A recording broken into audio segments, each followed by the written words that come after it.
केवल एक प्रश्न का जवाब ओवैसी साहब दे दें कि बाबर को वो आक्रमणकारी मानते हैं या नहीं मानते? पुष्पमित्रा संघा को आप क्या मानते हैं? बताओ, पुष्पमित्रा संघा को आप क्या मानते हैं? जम्मू के वो कश्मीर के वो राजा को क्या मानते हैं जिसके पास एक फौज थी मंदिरों को तोड़ने के लिए? आप क्या मानते हैं? यही तो मैं कह रहा हूं कि निशिकांत दुबे 47 में आजादी मिली असदुद्दीन ओवैसी से बाबर की बात पूछ रहे हैं। तुम गांधी की बात पूछते, तुम बोस की बात पूछते, तुम जलियांवाला बाग की बात पूछते, तुम काला पानी में जो मुसलमान शहीद हो गए उनकी बात पूछते, मगर बाबर की बात पूछी जाती है। तो क्या मोदी सरकार एक समुदाय, एक मजहब की सरकार है या पूरे देश के मजाहिब को मानने वालों की सरकार है? जिसको नहीं मानते उनकी सरकार है? हमको बता दीजिए। श्री असदुद्दीन ओवैसी जी। मोहतरम चेयरमैन साहब, आपका बेहद शुक्रिया।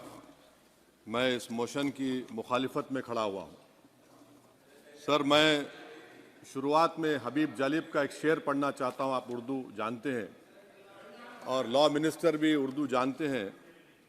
हबीब जालिब ने कहा था कि हुक्मरान हो गए कमीने लोग, खाक में मिल गए नगीने लोग, हर मुहिब वतन जलील हुआ, रात का फासला तवील हुआ, आमिरों के गीत जो गाते रहे वही नामो दाद पाते रहे, रहजनों ने रहजनी की थी, रहजनों ने रहजनी की थी, रहबरों ने भी क्या कमी की थी। सर, मैं अभी सुन रहा था हमारे शिंदे ग्रुप के शिवसेना के पार्टी लीडर अपनी तकरीर कह रहे थे।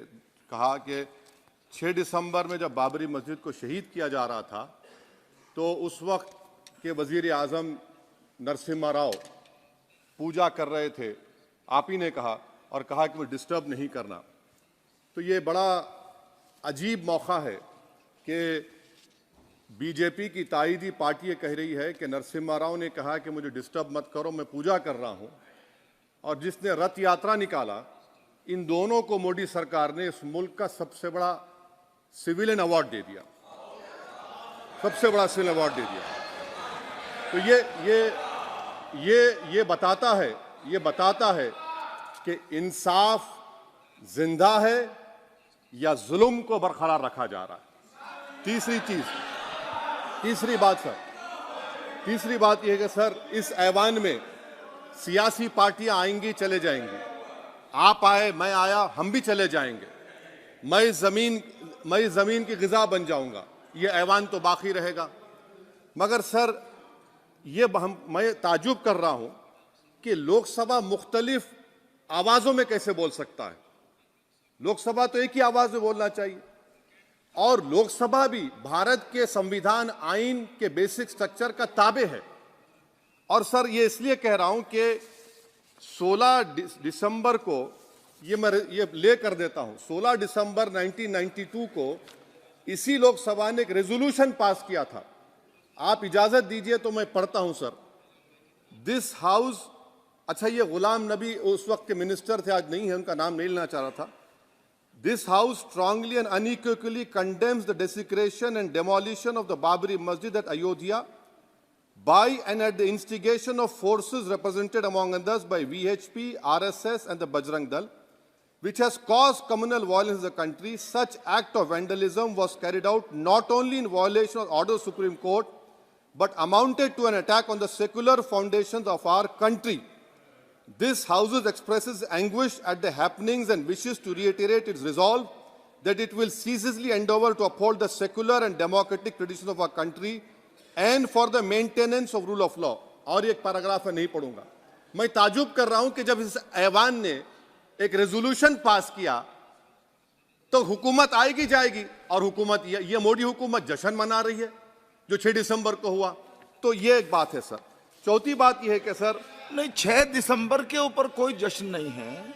राम मंदिर के निर्माण की जो प्रतिष्ठा हुई है उसको संबोधन कर रहा है, और वो सर्वोच्च न्यायालय के द्वारा तथ्यों के आधार पर दिए गए निर्णय के कारण से हुआ है। सर्वोच्च न्यायालय का निर्णय है, तो तथ्यों के आधार पर निर्णय है। वो विषय आपने बोल दिया, ठीक है, ओके। परंतु जो मंदिर का निर्माण है वो नियमानुसार सर्वोच्च न्यायालय के निर्णय से तथ्यों को देख करके। एक सेकंड आप इस्लाम के बहुत जानकार हैं, विद्वान हैं वैसे भी अब कानून के। यदि किसी अन्य धर्म के स्थान पर मस्जिद बनाई जाए तो शायद उसको मान्य नहीं किया जाता। अभी एएसआई ने, सुप्रीम कोर्ट ने स्वीकार किया है कि वहां पर राम मंदिर था। तो इस विषय केवल ये है कि वहां पर राम मंदिर ठीक बना कि नहीं बना, वो विषय हो गया। तो कृपया इस पर यदि आप कुछ बोले तो बोलें प्लीज। सर, मैं आपको गलत साबित कर दूंगा सर। और मैंने रुक तो जाइए बड़ी इज्जत के साथ सर, मैं आपकी बड़ी इज्जत करता हूं सर। आपको मैं कोट कर रहा हूं सुप्रीम कोर्ट का जजमेंट, पैराग्राफ 1222 रोमन 17, उसमें लिखा गया है the destruction of the mosque took place in breach of the order status को and the assurance given to this court, the destruction of the mosque and obliteration of Islamic structure was an egregious violation of the rule of law. Egregious का मतलब जो छोटी मोटी अंग्रेजी में आती है वो क्रिमिनल एक्ट कहा। और सर आपने कहा था कि वहां पर मंदिर को तोड़कर बनाया गया। सर मैं आपके सामने ये तमाम चीजें लेकर दूंगा, सुप्रीम कोर्ट के जजमेंट के पैराग्राफ्स हैं जिसमें सुप्रीम कोर्ट ने एएसआई की रिपोर्ट को नकारा। उन्होंने कहा कि मंदिर को तोड़कर मस्जिद नहीं बनाई गई थी। सुप्रीम कोर्ट ने कहा, सुप्रीम कोर्ट ने कहा। अब और मैं रख दूंगा, आप पढ़ लीजिए। अच्छा सर, मैं अपनी तकरीर पर आ जाता हूं सर। तो मैं अपनी बात कर देता हूं सर। तो मैं ये पूछना चाह रहा हूं कि क्या मोदी सरकार एक समुदाय, एक मजहब की सरकार है या पूरे देश के मजाहिब को मानने वालों की सरकार है? जिसको नहीं मानते उनकी सरकार है? हमको बता दीजिए। क्या मोदी सरकार सिर्फ एक फिक्र और नजरिया हिंदुत्व की सरकार है? क्या इस देश का, इस गवर्नमेंट ऑफ इंडिया का कोई मजहब है? इस वतन अजीज सबके मजहब को मानता है। सर मेरा मानना है कि इस देश का कोई मजहब नहीं है। क्या ये सरकार 22 जनवरी का पैगाम देकर यह बताना चाहती है कि एक मजहब को दूसरे मजहब के मानने वालों पर गलबा और कामयाबी मिली? क्या आइन इसकी इजाजत देता है? क्या ये पैगाम आप जब ऐवान से दे रहे हैं तो 17 करोड़ मुसलमानों को आप क्या पैगाम दे रहे हैं, ये मैं आप पर छोड़ता हूं। सर 49 में धोखा हुआ, 86 में धोखा हुआ, 92 में धोखा हुआ, 2019 और 22 में भी इस ऐवान के जरिए हमको धोखा दिया जा रहा है। और अफसोस के साथ कहना पड़ता है सर कि मुस्लिम अक़लियत को हमेशा ये कहा गया कि तुमको भारत के शहरी बरकरार रहने के लिए एक बहुत बड़ी कीमत तुमको चुकानी पड़ेगी, और हम पर इल्जाम लगा दिया गया। सर क्या मैं बाबर का स्पोक्स पर्सन हूं? क्या मैं जिना का स्पोक्स पर्सन हूं? क्या मैं औरंगजेब का स्पोक्स पर्सन हूं? बताइए सर, आखिर मैं कहां तक आप मुझे लेकर जाएंगे?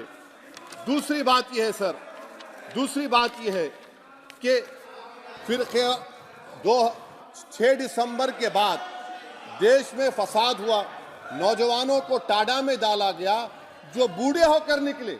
यकीनन आपकी सरकार नहीं थी, आपकी सरकार नहीं थी। अच्छा, बल्कि मैं तो मर्यादा पुरुषोत्तम राम की इज्जत करता हूं,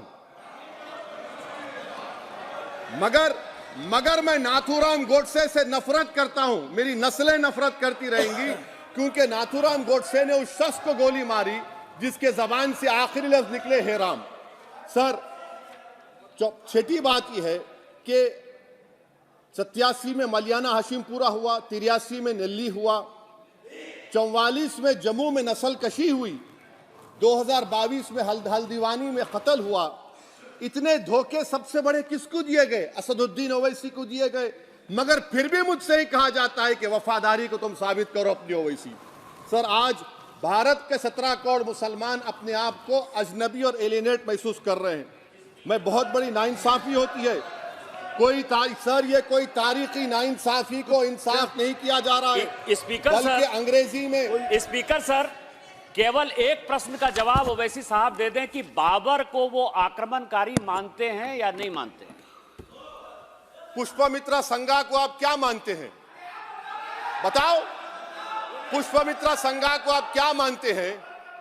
जम्मू के वो कश्मीर के वो राजा को क्या मानते हैं जिसके पास एक फौज थी मंदिरों को तोड़ने के लिए? आप क्या मानते हैं? यही तो मैं कह रहा हूं कि निशिकांत दुबे 47 में आजादी मिली असदुद्दीन ओवैसी से बाबर की बात पूछ रहे हैं। तुम गांधी की बात पूछते, तुम बोस की बात पूछते, तुम जलियांवाला बाग की बात पूछते, तुम काला पानी में जो मुसलमान शहीद हो गए उनकी बात पूछते, मगर बाबर की बात पूछी जाती है। तो सर मैं आपको बता रहा था, खामखा डिस्टर्ब किए सर, मुझे मेरा वक्त ले लिए निशिकांत दुबे। सर मैं आपसे कह रहा था, मोदी हुकूमत ये पैगाम दे रही है भारत के मुसलमानों को कि जान बचाना है या इंसाफ चाहते हो। मैं कह रहा हूं मैं भीख नहीं मांगूंगा, मैं इस नंगी तासुब को कबूल नहीं करूंगा, मैं दूसरे दर्जे के शहरी के मौक़िफ़ को कबूल नहीं करूंगा, मैं अपनी शनाख्त को नहीं मिटने दूंगा। अब मैं झूठी और दिल फरेब बातों पर हरगिज भरोसा नहीं करूंगा। मैं वो काम नहीं करूंगा जो बीजेपी और नाम निहाद सेकुलर पार्टियां चाहती हैं। मैं वो काम करूंगा जो आपको पसंद नहीं है, संविधान के दायरे में रहकर। सर कंक्लूजन में मैं आपको बताना चाहता हूं कि आज इस देश को किसकी जरूरत है? इस देश को अयोध्या में, तारीख शायद नहीं पढ़ते होंगे, मौलाना अमीर अली कौन थे? पुजारी बाबा रामचरण दास कौन थे? अयोध्या के पुजारी थे। दोनों ने मिलकर अंग्रेजों के खिलाफ जंग लड़ी थी और दोनों ने, अंग्रेजों ने इनको गिरफ्तार किया और एक पेड़ पर मौलाना अमीर अली को और पुजारी रामचरण दास को फांसी दे दी गई। देश को इनकी जरूरत है। देश को शंभू प्रसाद, अचन खां, ये राजा देवी बख्श सिंह के फौज में थे, अंग्रेजों से मुकाबला किया, मुसलमान की लाश को जला दिया गया और शंभू प्रसाद को दफना दिया गया। इस देश को यह जरूरत है, देश को बाबा मोदी की जरूरत नहीं है। आज भारत को अयोध्या के मौलाना अमीर अली और रामचरण दास, अचन खान, शंभू खान की जरूरत है। सर मैं अभी सुन रहा था ये नाम निहाद सेकुलर पार्टियों के बयानात को। क्या होता है सर, आप खत्म कर रहा हूं, क्या होता है सर, जब काजी साहब गवाहों को लेकर दुल्हन के पास जाते कि तुमको निकाह कबूल है, तो दुल्हन शर्मा के खामोश बैठ जाती। तो इनकी खामोशी रजामंदी की अलामत है। जी जी। तो सर मैं खत्म करने से पहले ये बताना चाह रहा हूं कि जब वजीर आजम जवाब देंगे तो क्या वो भारत के 140 करोड़ जनता के लिए जवाब देंगे या फिर सिर्फ हिंदुत्व की फिक्र रखने वालों का जवाब, मैं खत्म कर जवाब देंगे? मैं ये देश, दुनिया, मुसलमान देख रहा है। सर मैं आपको ये भी बताना चाह रहा हूं, आखिर में कंक्लूड कर रहा हूं सर, 1 मिनट चाहिए, 1 मिनट चाहिए सर। सर मेरा मानना यह है कि आज मैं बहैसियत एक भारत के गयूर मुसलमान के, let me stand as a tall Indian Muslim and say that the light of Indian democracy today is at its dimmest today, sir. Sir, in conclusion, मेरी फिक्र में, मेरा ईमान मुझे कहता है कि जिस जगह पर मस्जिद थी, है और रहेगी, बाबरी मस्जिद है और रहेगी, बाबरी मस्जिद जिंदाबाद, जिंदाबाद, भारत जिंदाबाद, जय हिंद। सबको जोड़ने की बात की जाए वो बेहतर है। जी, श्री बीबी पाटिल जी।